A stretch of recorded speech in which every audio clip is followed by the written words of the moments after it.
The Fagaras Mountains in the Transylvanian Alps are truly magical. Steep, craggy, rocky mountains. As I was deliberating my course of action, there was a strange noise that flooded the open slope. I turned round and looked at the mountain, and an avalanche was being triggered. It was utterly terrifying. I just remember flying through the air and huge lumps of snow flying past my head. The next thing I knew, I woke up, and when I tried to stand, my leg gave way and just collapsed, and the end of my femur had snapped off, my hip had shattered. You know, the foot was going to keep swelling, there was going to be no release of the tension at all. I realised then I could really lose the foot. I realised I got the Leatherman tool, so I just pulled it out, opened up the pliers to cut an incision in the back of the heel, because the boot had frozen solid. That was one of my first big tasks, really, of self-preservation. This is a tool that saved my life.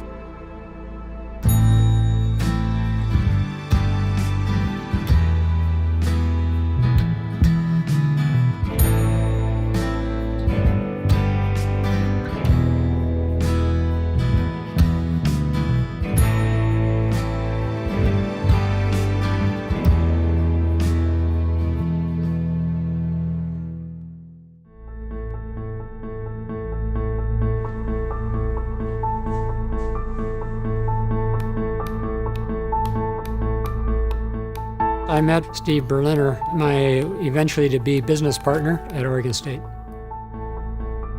The first time I met Tim Leatherman was in the table tennis room, becoming pretty good friends that way.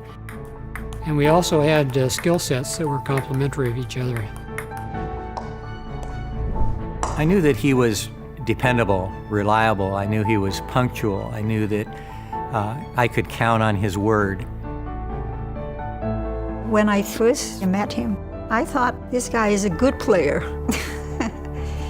When I first saw this beautiful girl come down into the ping pong room, I tried very hard to play very impressively, see if I could get her attention. Tim is inclusive and able to understand other cultures. So he just defy my definition of what American is like.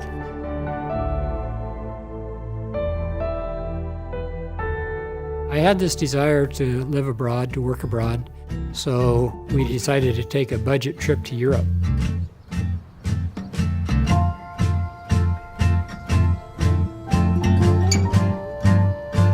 We went there with the hope to be able to backpack and hitchhike our way around. It didn't work out very well, and so we decided that we'll buy a car. We found out that the easiest place to buy a car for a foreigner was in the Netherlands. And once we had our day or two of tourism, then that was what we're quite focused on. We were just literally walking along the streets, and there was a Fiat 600 with a for sale sign in it.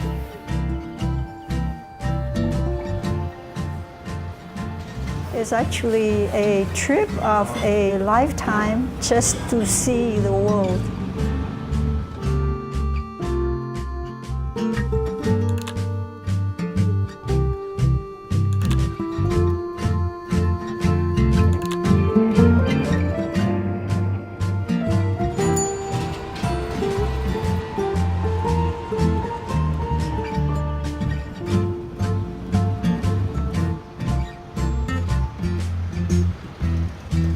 The Fiat was not entirely reliable. It did need repairs now and then. Back in those days, I did have a few rudimentary tools handy for everything from making adjustments on the carburetor to tightening up bolts.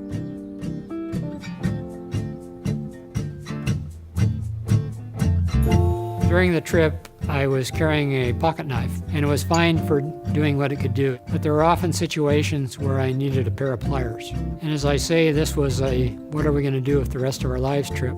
So as we were traveling, I was jotting down notes. And one of the notes was, in essence, put a pair of pliers in a pocket knife. But this idea would prove to be much more complicated than I initially imagined.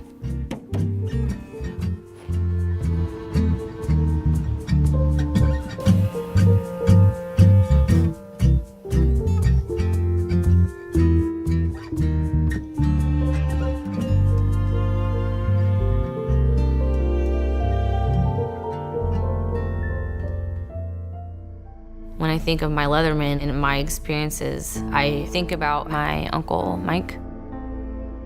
Before he passed away in 2008, he gave it to me. He saw the struggle and the past I had growing up and just kind of really wanted to kick me in the ass and say, get it together. I loved him. Sorry. Who would have thought that a little piece of metal would have so much meaning through the Leatherman? His spirit's gonna be alive, his memory, the stories. So I gave it to his youngest daughter, Haley. So whenever she needs it, she's gonna be able to have that at hand and tackle whatever's in front of her.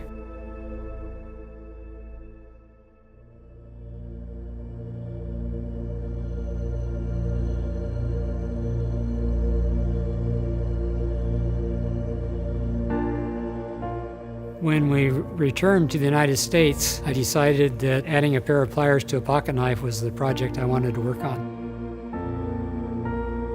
My first step in this project was to create the prototype. I spent the first 3 years of this project in my brother-in-law's garage. At times I was lonely. On my 30th birthday, I can remember thinking, 3 years of my life I've been working on this. I have nothing to show for it. And I remember starting to cry. And then waking up the next morning, today's a new day, I still have a goal, let's go see what I can do. He's serious about that goal, and that's one of the few characteristic that I really admire. My wife, turns out, is a very patient woman, and she was willing to support us for the entire 3 years. I'm hopeful, but very cautiously hopeful, in the sense that I don't know it would be well received, that he can produce it and that he can sell it. Would you like to meet Mr. Crunch? That me? Would you like to meet Mr. Crunch? Mr. Crunch? Yes. You see this pocket knife size tool? Very compact. Fits right in the palm of your hand. But you open it up and you have a pair of needle nose pliers. Now not only do you have pliers, but you have more Yugo blades in the pocket knife too. And you have a can and bottle opener.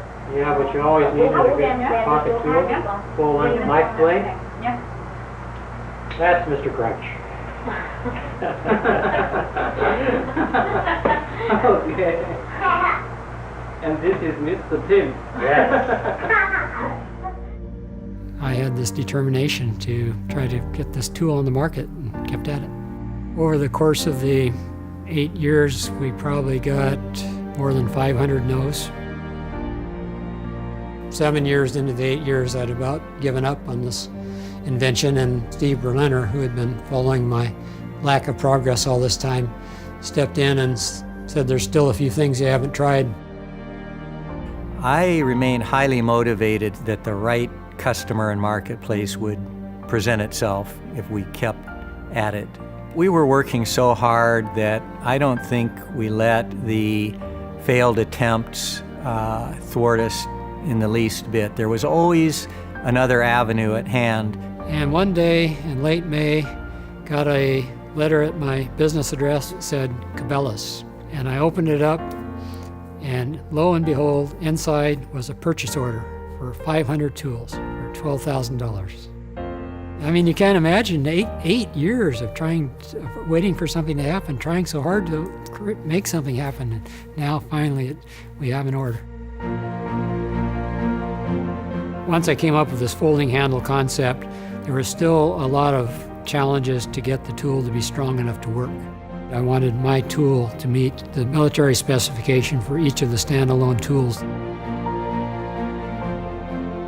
Today, Leatherman is a company that has over 400 employees making our tools here in Portland, Oregon. Quality is number one with us because we want each tool to work as needed, when needed, for every customer, no matter the situation. Since making the first Leatherman tool 35 years ago, we've introduced more than 30 models of multi-tools.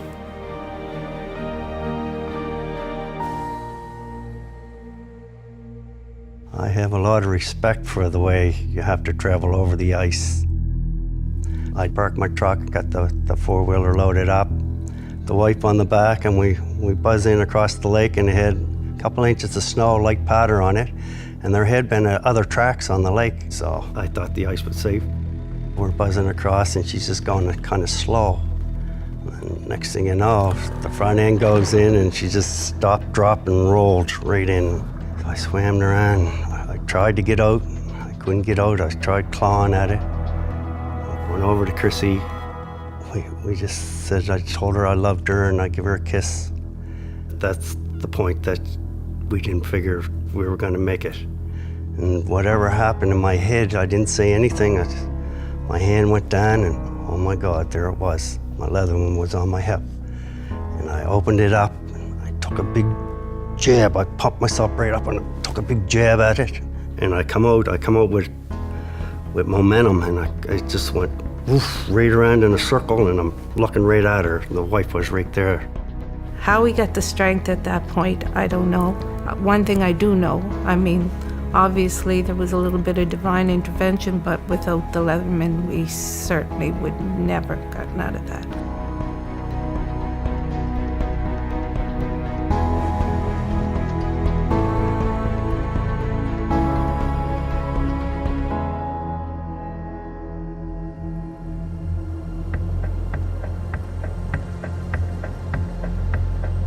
All I've been told is that we would be going to a cabin and that there will be some people there that have some Leatherman stories to tell me.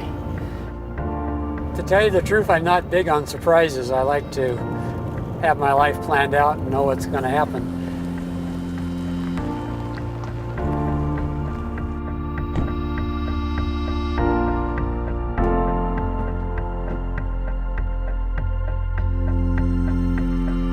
Hello, hello. How you doing? Hi. Hi, Chrissy Waters. I'm Sure, Tim. Hi, Tim. I'm Larry Waters. Larry, So hi. excited to meet you and your wife. Welcome to our group. My name is Grace Daniels. Hi, Swiss. Hi, I'm Tim. Who are you?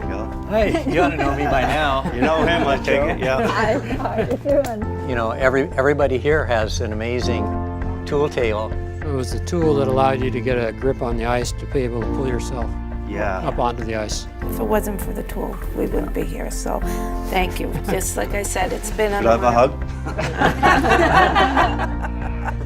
Thank you so much. I mean it from the bottom of my heart. Tell you what, I want to shake everybody's Some of my own successes in life have started off a failure, and it takes real guts and drive as well as vision to just keep taking knock after knock. And I knew about your story, and I just thought, yeah, this is my kind of man. So here I am, and thanks a lot for pulling it off. When I grabbed it, I made sure I was getting the best hold on it I could get. This is the actual tool? This is it. Yeah.